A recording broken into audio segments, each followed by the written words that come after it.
palavra agora ao Dr. Marco Antônio Inocente, que falará pela Ordem dos Advogados do Brasil e Instituto dos Advogados de São Paulo. Excelentíssimo senhor ministro Gilmar Mendes, excelentíssimo senhor ministro Edson Fachin, excelentíssimo senhor subprocurador-geral da República. Boa tarde a todos. Eu, inicialmente, parabenizo Vossa Excelência pela iniciativa de designar esta audiência pública para discutir aspectos que não são essencialmente jurídicos, do ponto de vista constitucional. São aspectos práticos, aspectos técnicos que envolvem talvez a questão de finanças públicas mais importante da atualidade. A questão da dívida dos precatórios, usando uma expressão utilizada por Vossa Excelência no Encontro Nacional de Precatórios, promovido pelo CNJ em São Paulo, no começo desse ano, é uma das maiores vergonhas nacionais. Não só porque avilta os credores de precatórios, mas porque envergonha o Poder Executivo e o Poder Judiciário. A dívida de precatórios vem se acumulando ano a ano, chegou hoje num patamar absolutamente insustentável, seria inclusive maior se não tivesse sido atualizada pela TR entre 2009 a 2015, hoje estaremos falando algo em torno de 150 bilhões de reais, mas é um número impressionante já os 97 bilhões de reais considerados pelo CNJ. E essa questão ele coloca para o enfrentamento da questão dos precatórios a sua singularidade, não só em relação ao problema que representa, mas às soluções que vêm sendo encontradas. O que levou, inclusive, o próprio Supremo Tribunal Federal, no julgamento da modulação dos efeitos da declaração de inconstitucionalidade proferida na DIN 4357, a fazer um esforço brutal para modular o regime especial por mais 5 anos, para permitir que estados e municípios que estivessem dentro desse regime especial pudessem satisfazer os seus débitos, não de uma hora para outra, mas um prazo de 5 anos. Esse cenário coloca a questão do pagamento de precatórios como a única condição legitimadora para o uso dos depósitos judiciais.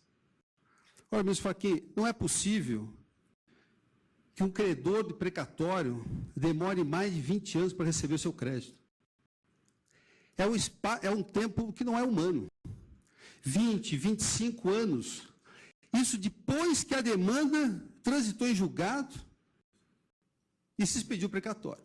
20, 25 anos na fila e sem nenhuma perspectiva de recebimento. Então, se há uma possibilidade para se usar os depósitos judiciais, só pode ser pagamento de precatórios. Nenhuma outra condição pode ser legitimada para a utilização desses depósitos. Por quê? O depósito judicial não pode ser utilizado como panaceia para todas as dificuldades do poder público. Dificuldades orçamentárias se resolvem com gestão. E o que menos se vê hoje em dia no Brasil é gestão. Ora, não, existe uma dívida com a União, mas não existe um plano, não existe um planejamento para isso. Receber mais recursos numa situação inesgotável, porque daqui a 10 anos vão precisar de uma outra fonte, daqui a 20 anos vão precisar de uma outra fonte, daqui a 30 anos vão precisar de uma outra fonte. É preciso que as questões de orçamento sejam encaradas do ponto de vista da gestão pública. Essa sim precisa ser muito melhorada. De forma, excelentíssimos senhores ministros, só pode-se conceber a utilização dos depósitos judiciais segundo 7 condições. A primeira, esses depósitos judiciais só podem ser utilizados pelos entes que hoje estão no regime especial de pagamento de precatórios previsto no artigo 97 do ADCT. Porque não é possível que se traga para uma situação como essa, uma situação esdrúxula, como essa, entes que não têm dívidas importantes de precatórios, como era, por exemplo, o Estado de Minas Gerais. O Estado de Minas Gerais não tinha uma dívida importante de precatórios, destinava algo em torno de 1% da sua receita corrente líquida. A partir do momento em que entrou em vigor a emenda constitucional 62, reduziu os pagamentos e criou uma dívida, ministros, onde não existia, uma dívida significativa. Essa dívida não existia até a promulgação da emenda constitucional 62. Isso não pode voltar a acontecer. Ora, quem vai acessar os depósitos judiciais só podem ser essas entidades com maior dificuldade, para quem o Supremo estendeu até 2020 um regime considerado inconstitucional, que é o do artigo 97 do ADCT. A segunda condição é que haja a constituição de um fundo garantidor, o fundo que faça efetivamente a garantia de que a pessoa que for levantar o seu depósito judicial encontre aquele depósito 24 horas depois de entregue o seu alvará na instituição financeira. Coisa, ministros, que hoje não está acontecendo. Em muitos estados, como no meu, no estado de São Paulo, o Banco do Brasil tem demorado, no mínimo, 3 dias úteis para efetivar o pagamento, a liberação dos recursos. Isso não é natural. Não é possível que assim seja. E percebi que não é comum isso em todos os estados, mas no estado de São Paulo, que tem uma dívida de precatórios gigantesca, né, tem acontecido isso. E a recomposição tem que ser feita em 24 horas, sob pena de sequestro pelo próprio tribunal e, em última instância, pela retenção de repasses do Fundo de Participação dos Estados ou do Fundo de Participação dos Municípios pela Secretaria do Tesouro Nacional. Toda terça-feira a STN faz esses repasses. Ora, se não houver a integralização dos recursos necessários ao equilíbrio do percentual que for definido pela legislação, o STN tem que ser acionado e reter esse valor, repassar para a formação, para a manutenção desse fundo.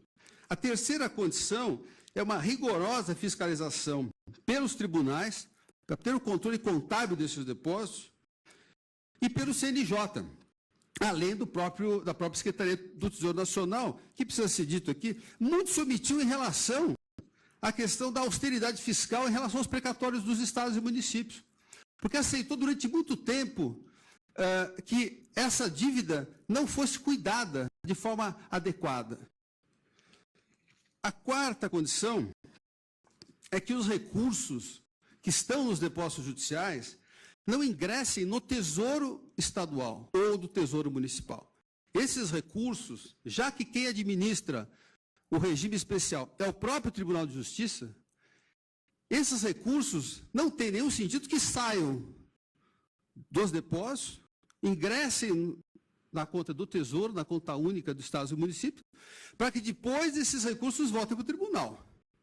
Ora, se quem administra o regime especial, quem faz os pagamentos, é o próprio Tribunal de Justiça, esses recursos têm que ser direcionados diretamente para o Tribunal de Justiça, que aí irá fazer os pagamentos como vem fazendo hoje. A quinta condição é que o uso dos depósitos seja franqueado não apenas a estados, como aconteceu agora no caso do estado de Minas, mas também aos municípios, que há municípios com dívidas muito significativas. O município de São Paulo, por exemplo, tem dívida de precatórios maior do que muitos estados. Então, é preciso que, na composição da utilização, nos critérios de utilização desses recursos, sejam contemplados também os municípios. A sexta condição, excelências, é de que os TJs revertam para as contas de pagamento de precatórios estabelecidas pelo regime especial, os spreads que hoje vem recebendo das instituições financeiras depositantes. Essa situação tem criado situações vergonhosas de evidentes conflitos de interesse.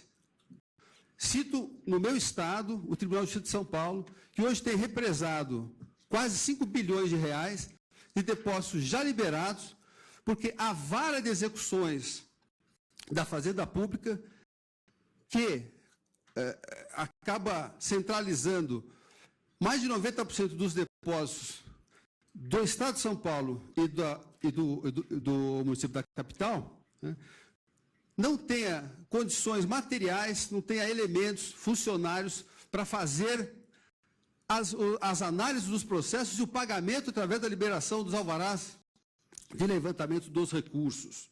É preciso que esses spreads bancários integrem, pelo menos no que diz respeito aos precatórios, integrem as próprias contas especiais. A sétima e última condição é que o pagamento de um precatório que não foi liberado ainda pelo credor, porque o tribunal, a administração daquela vara não promoveu ainda o levantamento para o credor, possa utilizar aquele mesmo recurso para o pagamento de outro precatório. Essa é uma situação absurda, né? É o que a gente está apelidando de uma pedalada. Se pega o dinheiro, se deposita para o pagamento do precatório. O credor não consegue, em São Paulo, depois de 2 anos, para levantar um crédito. Aí a administração levanta esse depósito e paga um outro precatório com o mesmo dinheiro, né? Então, essa condição também seria uma condição restritiva na utilização dos precatórios. E eram essas as contribuições que o Conselho Federal da OAB e o Instituto dos Advogados de São Paulo gostaria de fazer, agradecendo a atenção de Vossas Excelências. Agradeço ao doutor Marco Antônio Inocente.